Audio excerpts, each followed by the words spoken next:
आप देख रहे हैं मेरा चैनल चंद्रजान गुरु विद चंद्र प्रकाश शुक्ला। आइए, नया चैप्टर है आप लोगों का विद्युत धारा का चुंबकीय प्रभाव। क्या है?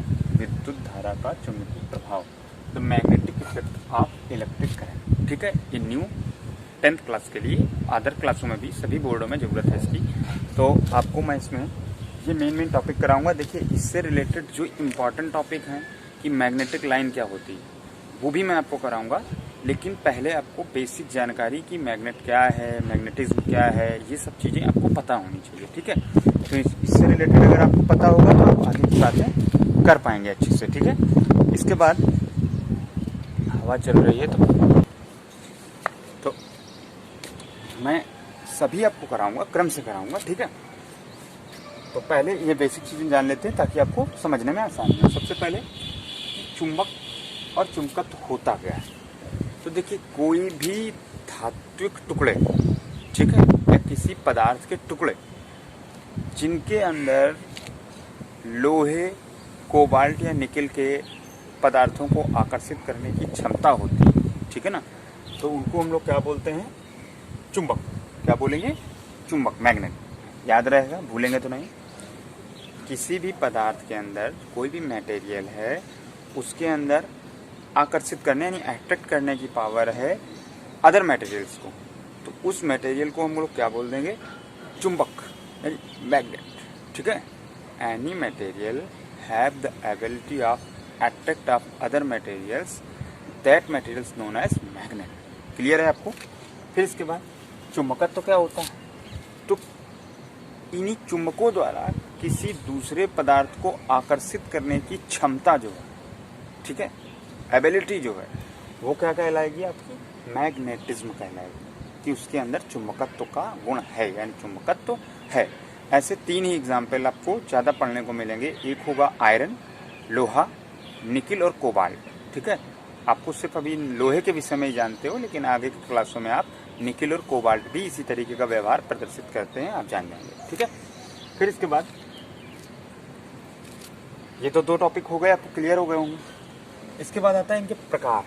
तो प्रकार में देखिए, प्राकृतिक चुंबक और कृत्रिम चुंबक, नेचुरल मैग्नेट और आर्टिफिशियल मैग्नेट, 2 टाइप के हो गए।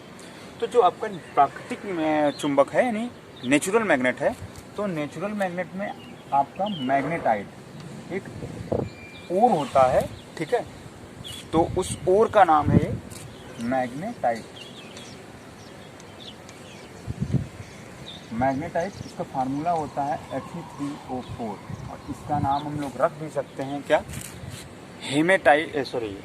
Iron oxide. जनरल आप बोलेंगे तो क्या बोलेंगे? Iron oxide. याद रखिएगा, इस ओर का नाम है मैग्नेटाइट। इसके थ्रू आयरन भी निकाला जाता है। जो ब्लैक कलर का आप मैग्नेट देखते हो स्पीकर में जो लगा होता है, वो नेचुरली यही कंपाउंड है।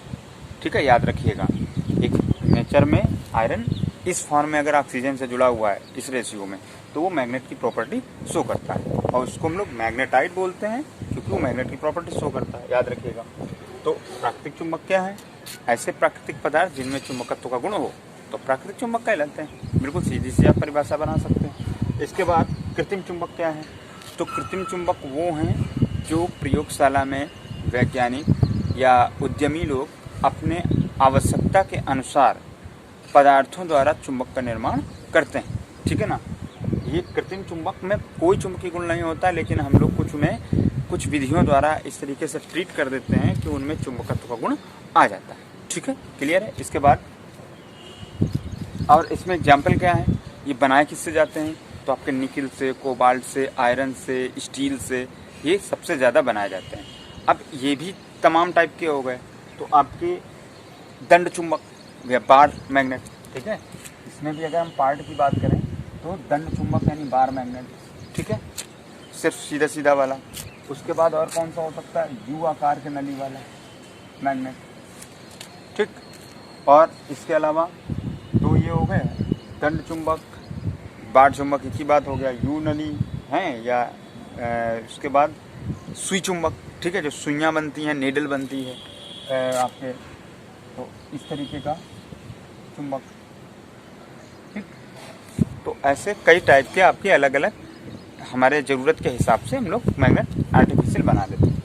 फिर उसके बाद आता है चुंबक के थ्रू क्या होता है। तो आपको पता होना चाहिए, जैसे मान लीजिए बार मैग्नेट लिया, ठीक। तो बार मैग्नेट में होता क्या है, इसका एक साइड हमेशा N और दूसरा साइड S होता है, ठीक है। अभी NLS क्या, अर्थ मतलब नॉर्थ पोल। हर मैग्नेट में दो साइड्स होंगे, एक साइड को हम लोग नॉर्थ पोल बोलते हैं, इसको क्या बोलेंगे, नॉर्थ पोल, और इसको क्या बोलेंगे, साउथ पोल। ये इस तरफ भी हो सकते हैं, अदला बदली भी हो सकती है, कोई ज़बरदस्ती नहीं कि नॉर्थ हमेशा स्टार्टिंग में ही होगा, ठीक है। किसी भी चुंबक के सिरों को उनका ध्रुव या पोल बोलते हैं, ठीक है। In any magnet the end point known as its pole. और दूसरा भी आप बोल सकते हो कि विपरीत किसी दूसरे चुंबक को लाने पर यदि चुंबक का सिरा जो है वो प्रतिकर्षण या आकर्षण बल का अनुभव करे तो उसे हम उस सिरे को उस चुंबक का ध्रुव कहते हैं। आप इस तरीके से भी इसकी परिभाषा बोल सकते हो या बता सकते हो। क्योंकि अब जैसे गोल मैग्नेट है तो गोल मैग्नेट में आप कैसे कहोगे, वहाँ पे तो एंड पॉइंट होता ही नहीं। अब वहाँ पे आप लाते हो एक मैग्नेट तो कभी कहीं अट्रैक्ट होता है, कहीं पर रिपल होता है। तो जहाँ पे अट्रैक्ट हो रहा है और जहाँ पर रिपल हो रहा है, यानी प्रतिकर्षित हो रहा है और आकर्षित हो रहा है, तो उन बिंदुओं को भी हम लोग ध्रुव ही बोलेंगे, ठीक है। तो ये परिभाषा ज़्यादा उचित होगी कि किसी मैग्नेट के पास किसी दूसरे मैग्नेट को लाने पर, यानी चुंबक को लाने पर, यदि वह उसका सिरा या कोई भाग आकर्षण या प्रतिकर्षण बल का अनुभव करता है तो उस सिरे को हम लोग ध्रुव कहते हैं। और ये सिर्फ दो प्रकार के होते हैं, एक उत्तरी ध्रुव यानी नॉर्थ पोल और एक होता है साउथ पोल, ठीक है। क्लियर हो गया होगा आपको। इसके बाद चुंबक के गुण की बात करते हैं, प्रॉपर्टी की बात करते हैं। तो अब देखिए चुंबक में कौन कौन सी प्रॉपर्टी होगी। तो नंबर एक फर्स्ट प्रॉपर्टी आपकी क्या आती है, फर्स्ट प्रॉपर्टी आपकी आती है कि जो भी हमारे चुंबक के जो ध्रुव होंगे, ठीक है ना, उनके पास मैग्नेटिज्म सबसे अधिक होगा और मध्य की ओर आते आते कम हो जाएगा और चुंबक के ठीक मध्य में क्या हो जाएगा, बिल्कुल शून्य हो जाएगा, ठीक। अब आप देखिए इसमें यहाँ पे फिगर मैंने सही से बनाया नहीं है, ये कभी आपको मैग्नेटिक लाइन में आगे पढ़ाऊंगा, ठीक है। एक तरीके की पावर होती है, वो निकल के N से S की तरफ जाती है, N से S की तरफ जाती है। तो ये एरो इस तरफ आएगा, तो N यानी पोल्स के पास मैग्नेटिज्म सबसे अधिक होता है, ये आपका फर्स्ट पॉइंट है। और जैसे जैसे बीच में आएंगे, बीच में आते आते शून्य हो जाता है, पोल से अंदर की ओर आएंगे तो धीरे धीरे कम होगा और मिडिल में आएंगे तो बिल्कुल क्या हो जाएगा, जीरो हो जाएगा। क्लियर है। पोल्स के पास सबसे मैक्सिमम, जैसे जैसे अंदर आएंगे मिडिल में तो क्या हो जाएगा, जीरो हो जाएगा। ये फर्स्ट पॉइंट है मैग्नेट का। ये बाहर की बात नहीं कर रहे हैं, अंदर की बात कर रहे हैं। फिर उसके बाद दूसरा पॉइंट है कि जो पोल्स होते हैं, तो सेम टाइप के पोल जो होंगे वो एक दूसरे को प्रतिकर्षित करेंगे। अगर हम दूसरा मैग्नेट लाएं और इसी N पोल वाला ही, तो वो एक दूसरे को प्रतिकर्षित करेंगे। अगर साउथ पोल का इसके सामने लाएं तो प्रतिकर्षित करेंगे, लेकिन अगर विपरीत प्रकार के ध्रुव हैं तो वो एक दूसरे को आकर्षित करेंगे। क्लियर है आपको ये बात, ठीक है। दो पॉइंट आपके हो गए, कौन कौन सा। एक हो गया आपका कि कोई भी चुंबक है उसके ध्रुवों पर चुंबकीय क्षेत्र की इंटेंसिटी यानी तीव्रता, मैग्नेटिक इंटेंसिटी मैक्सिमम होती है, चुंबकीय क्षेत्र की तीव्रता अधिकतम होती है। और जैसे जैसे ठीक है। इसके बाद और दूसरा पॉइंट क्या है कि किसी भी चुंबक में विपरीत ध्रुव एक दूसरे को प्रतिकर्षित करते हैं, यानी अपोजिट पोल्स एक दूसरे को रिपल करते हैं, और सेम और अपोजिट वाले आकर्षित करते हैं यानी अट्रैक्ट करते हैं, ठीक है। ये भी याद रहेगा आपको। उसके बाद नेक्स्ट करते हैं चुंबक के, ये चुंबक के गुण ही कर रहे थे हम लोगों ने। क्या कर लिए, एक कर लिया और दो कर लिया, ठीक। उसके बाद तीसरा अगर एक आप करना चाहें तो तीसरा देखिए ये है कि अगर किसी मैग्नेट को तोड़ दिया जाए, किसी मैग्नेट को एक या एक से अधिक दो भागों में बांट दिया जाए तो वो दो पोल की तरह व्यवहार नहीं करते, वो एक नए चुंबक में परिवर्तित हो जाते हैं।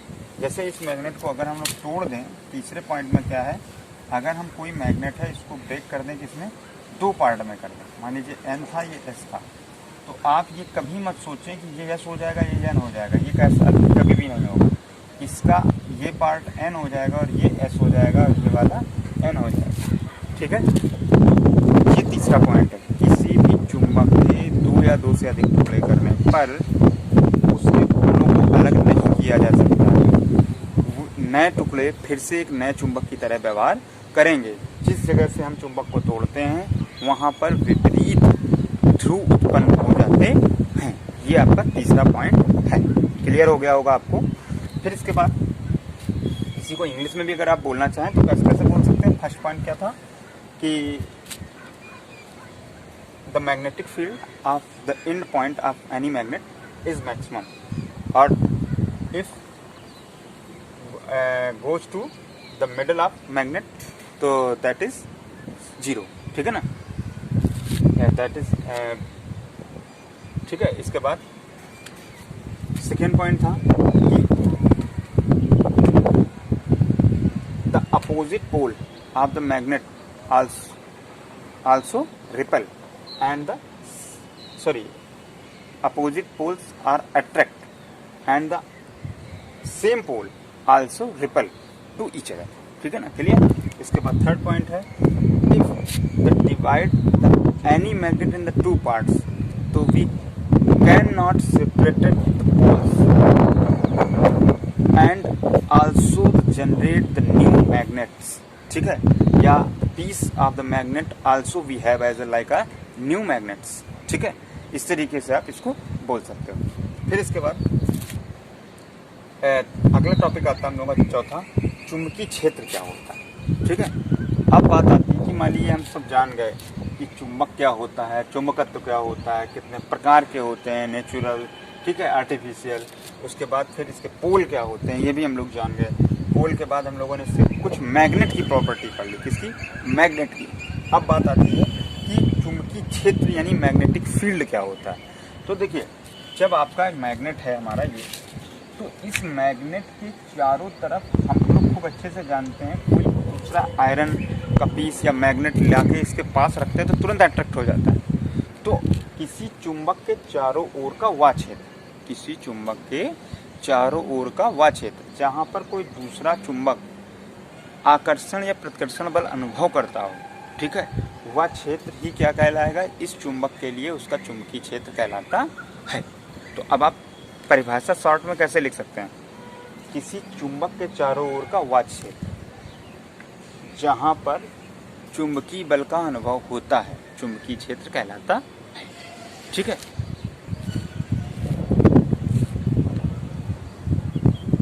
अब इसको इंग्लिश में अगर बोलें तो क्या बोल सकते हैं, in any magnet around the field which experiences the magnetic force known as magnetic field, ठीक है। any field around any magnet which experiences the magnetic force, ठीक है, या other magnet feel the force, तो that field is known as the magnetic field। Clear हो गया। अब magnetic field में 2 बातें आती हैं। एक आती है कि चुंबकीय क्षेत्र की दिशा यानी direction of magnetism, magnetic field. तो मैग्नेटिक फील्ड की डायरेक्शन क्या होगी, हम आपको बता चुके हैं कि N से S की तरफ, north pole to south pole होती है, हमेशा याद रखिएगा, north pole to south pole. कहाँ से कहाँ रहेगी, north pole to south pole. अभी हमें पता कैसे चला, तो देखिए, कोई भी मैग्नेट को आप फ्रीली लटका दीजिए, उसको रखिए, तो हमेशा वो नॉर्थ और साउथ पोल पे ही आके टिकेगा, बैलेंस होगा। तो अर्थ का जो नॉर्थ है उस तरफ उस मैग्नेट का साउथ जाएगा और साउथ की तरफ उस मैग्नेट का नॉर्थ जाएगा। क्लियर है ये बात। तो नॉर्थ और साउथ पहचानना तो इजी होता है किसी भी मैग्नेट में, और उसमें हम नेमिंग कर लेंगे। इसके बाद जब छोटा सा सुई, जिसको कंपास बोलते हैं, जिससे हम लोग दिशा सूचक, दिशा का पता लगाते हैं, तो उसको अगर इस मैग्नेट के अगल बगल लेके आते हैं तो उसकी सुई जो होती है वो अपने आप रिफ्लेक्ट होती है, ठीक है, मूव वो करेगी और मुड़ जाएगी। तो उससे हम लोग क्लियर कर लेते हैं कि मैग्नेट को उल्टा रख देते हैं तो वो भी घूम जाती है, सीधा रख लेते हैं तो वो भी घूम जाती है, अलग अलग मैग्नेट में अलग अलग। तो इससे ये तो क्लियर हो गया कि जो इसके अराउंड फील्ड है उसकी कोई ना कोई डायरेक्शन होती है, इसीलिए मैग्नेट की जो कंपास की सुई है, नीडल है, वो एक डायरेक्शन में ही टिकती है। ठीक है, यहाँ पे इस तरीके से टिकेगी इस डायरेक्शन में, यहाँ पे इस डायरेक्शन में टिकेगी, यहाँ पे इस डायरेक्शन में टेंजेंट फेस में। ठीक है, तो इससे क्लियर हो गया। तो अब हम अगर बोलें कि दिशा क्या होती है, तो किसी भी चुंबकीय क्षेत्र में कंपास को रखने पर उसकी सुई जिस दिशा में ठहरती है वह उसके दिशा को प्रदर्शित करती है। ठीक है, क्या बोल सकते हो। इसके बाद फिर नेक्स्ट आता है चुंबकीय क्षेत्र की तीव्रता। तो चुंबकीय क्षेत्र की तीव्रता क्या होता है, तो चुंबकीय क्षेत्र की intensity, magnetic intensity of magnetic field. तो इंटेंसिटी ऑफ मैग्नेटिक फील्ड का मतलब क्या हुआ। अब ये जो चुंबकीय बल रेखाएं हैं, अभी आपको मैंने पढ़ाया नहीं है, मैं आपको पढ़ाऊंगा इसके बाद। प्रति एकांक क्षेत्रफल से पर यूनिट एरिया से क्रॉस सेक्शन एरिया, मान लीजिए एक हमने यहाँ पे एक सरफेस एरिया रख दिया, क्या कर दिया, एक सरफेस एरिया रख दिया, तो इससे बहुत सारी लाइनें पास होकर जा रही होंगी। अब पर यूनिट एरिया पे जितनी लाइनें पास होती हैं वो इस क्षेत्र की क्या है, इंटेंसिटी ऑफ मैग्नेटिक फील्ड। ठीक है, इसको किससे डिनोट करते हैं हम लोग, बी से डिनोट करते हैं। किससे करते हैं, आपको इसी का पाला सबसे ज़्यादा पड़ेगा। और इसका यूनिट क्या होता है, इसके दो यूनिट होते हैं, एक होते तो 4 हैं करीब। कौन कौन सा, न्यूटन पर एम्पियर, क्योंकि ये वेरी इंपॉर्टेंट है, आपको याद ही करना है, एम्पियर मीटर। ठीक है, और दूसरा है वेबर पर मीटर स्क्वायर। और गॉस क्या है, गॉस है, टेस्ला है। ठीक है, ये सारे आपके मैग्नेट के ही मात्रक हैं, ये आपको मोस्ट इम्पॉर्टेंट हैं, आपको याद ही रखने हैं। ठीक है, इसके बाद नेक्स्ट, आपको काफ़ी हो गया, वीडियो बड़ा हो जाएगा, तो मैं इस वीडियो में इतना ही रखता हूँ। नेक्स्ट वीडियो में आपको मैं पूरी की पूरी जानकारी दूंगा कि चुंबकीय बल रेखाएं क्या होती हैं, इनकी प्रॉपर्टी क्या है, क्योंकि ये मोस्ट इम्पॉर्टेंट है। UP board, ICC, CBSE board में सबसे ज़्यादा पूछे जाने वाला टॉपिक हो, फिर उससे रिलेटेड नई बातें आपको और मैं बताऊँगा। ठीक है, तो आपको पसंद आया हो लाइक कीजिए, शेयर कीजिए और शेयर करते रहें। जैन की गंगा बहते रहें।